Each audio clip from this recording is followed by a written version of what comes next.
여러분 안녕하십니까. 퇴근 후 한국사 김종훈입니다. 벌써 오늘은 퇴근이 좀 늦어가지고 금요일인데 23시 25분이에요 그러다 보니까 퇴근 후 한 문제라는 그 한능검이라는 컨셉에 맞게 여러분들에게 약속은 해야 됐고, 제가 전체 문제를 좀 다 다뤄야 되는데 그럴 시간이 오늘 부족하다 보니까 내일 주말이니까 오늘은 짧게 딱 한 문제만 여러분들께 오늘 좀 전달해 드리고 싶어요.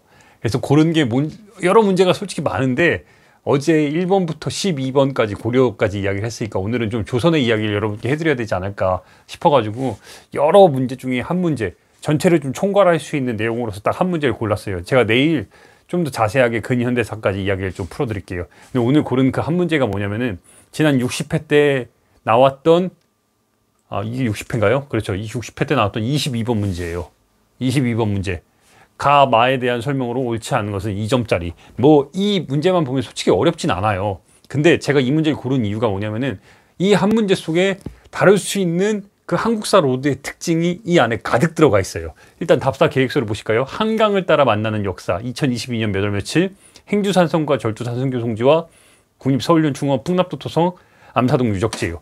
근데 여러분 요 내용 중에 이미 암사동 유적지와 풍납동 토성은 제가 한국사로드 1권에서 그 고대를 다룬 한국사로드 1권에서 지금 다뤘고, 서울연충원은 3권에서 나와요. 그리고 행주산성과 절두산성지는 고려와 조선을 다룬 2권에서 이제 다룰 내용이라 이 한 문제 속에 한국사로드의 전체 이야기가 다 들어있음을 알 수 있죠. 한번 하나씩 볼게요. 행주산성, 여러분 행주산성 언제예요? 그렇죠, 다 알죠.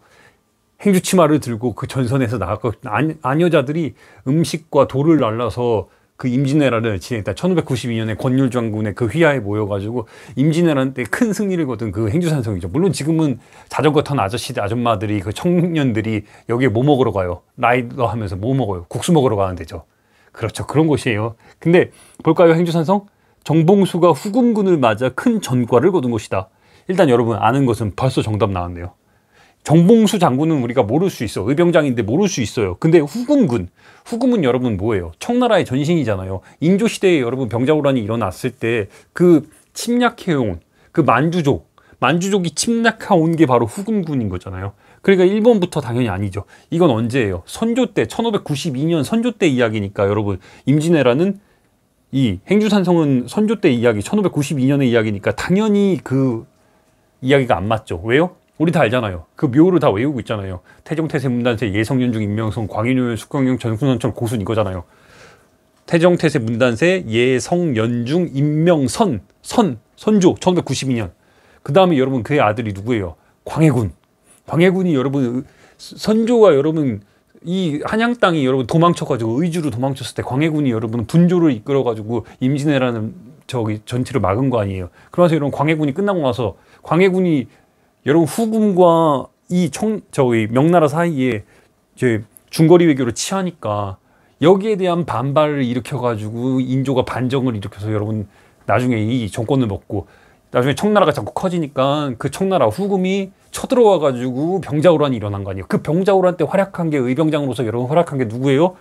용골성에서 활약한 게 누구야? 바로 정봉수예요. 그러니까 1번 요 한 문제로 이미 들어가는 거죠. 지금 제가 TV로 하다 보니까 이렇게 지금 이렇게 연결선이 가끔 하다 꺼지기도 하는데, 그래도 여러분 어제랑 가장 큰 차이점이 뭐예요? 마이크를 준비했어요. 제가 오늘 18,000원짜리 마이크 준비해가 여러분들에게 이 효과적인 수업을 위해서 이렇게 지금 한 거예요. 아무튼 그래서 이제 다 어디 있어요 문제? 여기 있네요. 그래서 2번으로 볼까요? 절두산 순교성지 합정동에 있어요. 합정역에 내리면은 여러분 그 안쪽으로 굉장히 카페 거리 유명한 데가 있거든요. 글로 가다 보면 절두산 순교성지가 있어. 여기 가서 보면은 어떻게 도심지에 이렇게 무덤들이 정말 아름다운 곳이지. 이런 표현이 좀 미안하고 죄송하지만 여기 직접 가서 여러분 벚꽃 날리는 4월에 여기를 이렇게 거닐면은 기가 막혀요. 남의 무덤 앞에서 사진 찍는 사람들이 그렇게 많아요. 여기 가면 절두산 순교성지. 병인박해를 일으킨 거예요. 여러분 병인박해가 언제예요? 여러분 고종이 1863년에 흥선이 자기 아들 이재왕을 왕으로 올려가지고 1863년에 드디어 완벽한 최고 권력자로 올라서잖아요. 그러니까 기존에 그 안동김씨 이 세도 정치를 완전히 다 끝장내버리고 자기가 본격적으로 정치를 펼치는 거예요. 개혁 정치를 막 조선이 망해가는 그 조선의 개혁 정치를 펼치는 거야. 근데 그 과정 속에서 1866년에 고종 그 4년 차에 병인년에 어마어마한 그 천도교에 있는 신도들을 어떻게 했어요, 여러분? 완전히 수천 명의 목을 다 잘라버리는 거잖아요. 프랑스에서 온 선교사들을 다 이렇게 목을 다 치면서 우리 신자들 막 걸러내가지고, 그 당시에 여러분 그 신자들을 목을 친 곳이 어디예요? 그래서 절두산인 거예요. 절두산. 목을 자른 그 산이 있는 곳, 그게 바로 합정동이에요. 근데 지금은 이곳이 여러분 뭐가 됐어요? 연인들의 완전 스팟이 됐어. 아름다운 곳이에요. 그리고 굉장히 성스러운 곳이고, 그래서 순교 성지로서 지금 기억되는 거예요. 병인박해 1866년에 많은 청교도 신자가 처형된 장소다. 그래서 절두산인 곳이에요. 머리가 잘렸다는 곳 뜻으로. 그러니까 맞겠죠? 그리고 국립서울현충원 6.25 전쟁 이후에 조성된 국군묘지다. 정답이에요. 이승만 대통령이 이 한국전쟁 1950년부터 53년까지 있었던 한국전쟁 이후에 전사자들이 막 수만 명이 나오니까 그곳에 이제 동작동에 이 서울현충원을 만든 거예요. 나중에 이제 베트남 전쟁 통해서 더 이제 전사자들이 많으니까 이제 애국지사들도 많아지니까 대전에다가 이 대전현충원을 두 번째로 지은 거고. 제가 여러분 제 세 번째 책이 뭔지 아시죠? 예. 모르시나요? 예. 그 항일과 친일과 항일의 역사 따라 현충원 한 바퀴라는 책이에요.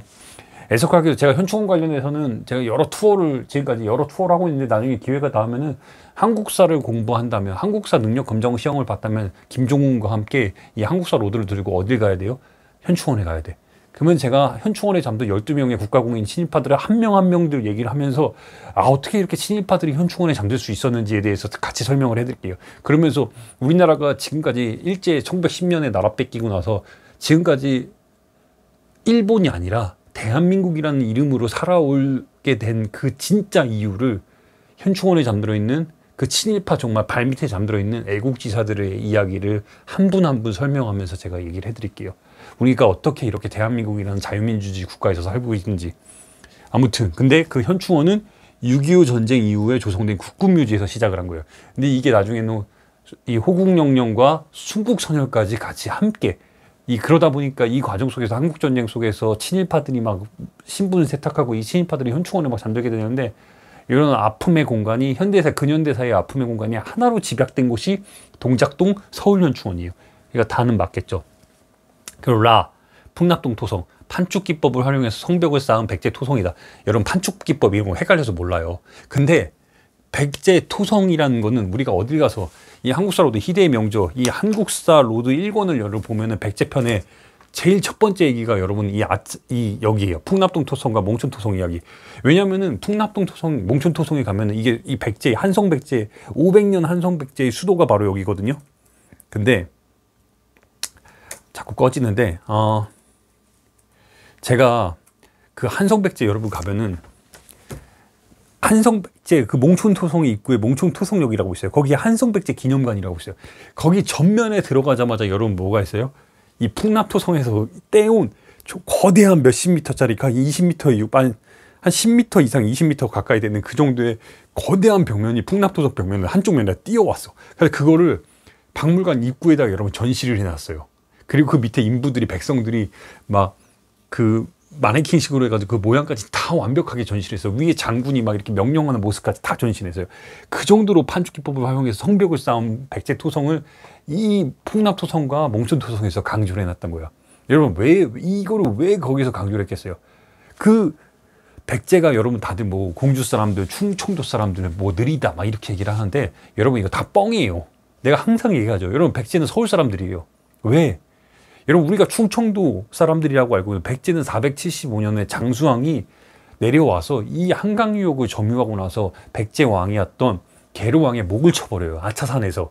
그 바로 강남 땅 위에 아차산에서 여러분 백제 왕의 목을 쳐버리는 거예요. 장수왕이. 그러면서 여기에 못 이겨서 계로왕이 죽고 나니까 그의 아들 문주왕이 475년에 500년 동안 수도였던 한성을 버리고 어디로 가는 거예요? 공주로 가는 거야. 공주에서 60여 년을 있고 이러고 나서 공주 땅이 작으니까 여기가 적합하지 않다 싶어가지고 어디로 간 거예요? 부여로 그제야 백제 성왕이 부여로 도읍으로 옮기는 거야. 부여로 도읍으로 옮기면서 여러분 뭐로 이름을, 국호도 나라 이름도 바꿨어요. 뭐? 기존의 백제에서 뭐로? 그렇죠. 남부여로 바꾼 거야. 남쪽에 부여라면서 북쪽에 있는 부여를 계승한 진짜 나라가 우리 백제가 남부여라는 걸 보여주는 거예요. 그리고 이제 북방으로 우리가 나가겠다는 뜻을 펼치는데, 애석하게도 백제 성왕은 551년에 어디 한강유역을 드디어 차지해. 드디어 뜻을 이제 한강유역을 차지했는데 드디어 이제 북쪽으로 가겠다는 그 뜻을 발휘를 하는데, 여러분 이 백제 성왕의 등을 60의 한갑이 넘은 이 백제 성왕의 여러분 등에 비수를 꼽는 게 누구야? 당시에 20대에 불과했던 진흥왕인 거예요. 진흥왕 김삼맥종이 아주 그냥 성왕의 그 뒤를 쳐가지고 한강유역을 차지해서 삼한통일의 기반을 마련한 게 바로 누구야? 진흥왕 김삼맥종이에요. 그러니 이 풍납도소송과 몽춘토송에 가면은 기가 막힌 이야기들이 있어요. 여러분 여기도 내가 지난 2주 전에 아차산에 오르면은 고구려 백제 신라의 마음이 보인다는 걸 내가 이 투어를 같이 하면서 여러분 얘기를 했잖아요. 이 책을 들고 우리 한국사 로드를 들고 여기 들어가면 아차산에 오르면 풍납동토성과 몽춘토성이 다 보여. 그러니까 여기 올라가야 돼. 저랑 같이 올라가면 이게 다 보여. 이 한 문제 속에서 이게 다 드러나는 거예요. 끝으로 암사동 유적지. 여러분 우리 암사동 유적지가 신석기 유적지죠. 이 한국사 로드 이 두 번째 장에 나오는 게 바로 두 번째 페이지에 나오는 게 암사동 유적지에 관련된 이야기인데, 신석기의 가장 대표적인 문화유산이 바로 암사동 유적지예요. 근데 전곡리 유적지에 비해 워낙 이른 시기에 이거를 한 20년 전에 짓다 보니까 암사동 유적지에 가면은 되게 낡았어. 그리고 암사동 유적지 관리 자체를 국가에서 하는 게 아니라 구에서 해요. 그러니까 상대적으로 굉장히 빈약해. 근데 그럼에도 불구하고 제가 암사동 유적지를 여러분에게 가라고 말하는 거 뭐냐면은, 우리나라에서 가장 완벽한 형태의 신석기를 대표하는 빗살무늬 토기를 제대로 볼 수 있는 곳이 암사동 유적지예요. 입구에 가자마자 딱 전시돼 있어. 그리고 암사동 유적지에 여러분 가장 좋은 점은 뭐냐면은, 야외에 지금 여기 보기 자료에 있듯이 신석기 시대의 이 움집 같은 거 있잖아. 집을 마련해서 정착 생활을 했다는 거를, 여러분 신석기와 구석기를 나눈 가장 큰 기준이 뭐예요? 그렇죠. 농경이야, 농경. 원래 구석기 때는 여러분 그 동굴이나 막집에 살면서 그 강가에서 물고기 잡고 뭔가 씨앗 주워 먹고 과일 주워 먹고 이렇게 해서 살았단 말이에요. 근데 드디어 이 신석기 시대로 접어들면서 왜 빗살무늬 토기가 나왔겠어요? 드디어 농경 생활을 드디어 뭐라도 조라도 심고 해가지고 여러분 이렇게 정착 생활이 가능해진 거예요. 농경 생활을 하면서. 그게 어떻게 가능? 그게 여러분 그래서 이제 말 그대로 거주를 할 수 있는 환경이 마련이 된 거예요. 그게 바로 대표적인 게 뭐예요? 그 암사동 유적지인 거예요. 이 풍납토성에서 여러분 멀지 않아요. 그러니까 이 암사동에 가면은 두 가지를 적극하게 볼 수 있어. 뭐? 그렇죠. 빗살무늬 토기. 두 번째가 그 당시에 정주 생활을 했던, 그러니까 이제 머물면서 농경 생활을 함으로써 드디어 이제 거주 생활, 멈추면서 그 같이 부락을 이루면서 살 수 있었던 그 생활 모습을 볼 수 있는 이 집단 부락의 모습을 이 암사동에 가면 볼 수 있는 거예요. 그러니 여러분 이 한 문제 속에 그래서 신석기 시대의 그 대표적인 유적이 이 암사동이니까 갈돌과 갈판 등이 출토된 신석기 시대 유적이다. 그러니까 정답은 여러분 뭐예요? 1번인 거지. 이러면 이 한 문제 속에 얼마나 많은 이 한국사로드의 1권, 2권, 3권, 한국사로드 고대편, 한국사로드 고려와 조선편, 한국사로드 근현대사편이 이 한 문제 속에 여러분 그대로 녹아 있는 거예요. 그러니 제가 여러분 이 50문제를 다 설명하려면 얼마나 긴 시간이 걸리겠어요. 지금 이것도 여러분 설명한 거 지금 불과 한 문제인데 여러분 몇 분 걸렸어요. 이렇게 오래 걸리는 거예요. 자, 디테일하게 이렇게 한 문제 한 문제 그게 녹아있는 여러 가지 것을 다 녹여내서 여러분들이랑 같이 이야기를 하려니까. 그러니까 제가 항상 드리고 싶은 말은 뭐냐면은, 한능검은 잘 보려면 물론 만점을 받으려면 훨씬 더 기술적인 부분과 정말 깊이 있는 이해가 필요해요. 근데 한능검을 재미있게 그리고 고득점을 받으려면 뭘 해야 돼요? 한국사 로드를 읽어야 돼. 근데 한국사 로드를 읽으면 여러분 왜 내가 한국사 로드를 여러분 왜 썼겠어요? 역사가 재밌고 역사가 즐거울 수 있다는 거를 이 한국사 로드를 통해 보여주는 거예요. 왜? 공부를 하니까 현장이 보고 싶어. 그러니까 현장을 보니까 여러분 어때요? 가서 직접 봐. 그러면 어때요? 기억이 추억이 된다니까요. 얼마나 재밌어요. 그리고 여러분 역사를 알면은 뭐가 가장 긍정적인 줄 아세요? 현실이 온전히 보여요. 그러니까 역사를 온전히 배워야 현실에서의 이런 일반적인 생각들이 이게 비판적인 사고도 가능해지고 그렇다면서 또 유연하게도 생활이 가능해지고 옛날을 보면서 현재를 바라보는 반면교사도 삼을 수 있어요. 그러니 역사, 한능검을 봐야 되고 공부해야 되고 그리고 답사를 가야 되고 답사를 가서 여러분 추억을 만들어야 돼요. 혼자 가지 마. 여러 사람들이랑 같이 가. 당장 11월 5일날 저와 함께 텍스트큐브 우리 출판사와 함께 충주로 갑시다. 자세한 내용은 텍스트큐브 인스타그램에 이렇게 광고문을 확인해 주세요. 여러분 또 만나겠습니다. 충주에서 같이 가요. 이상입니다.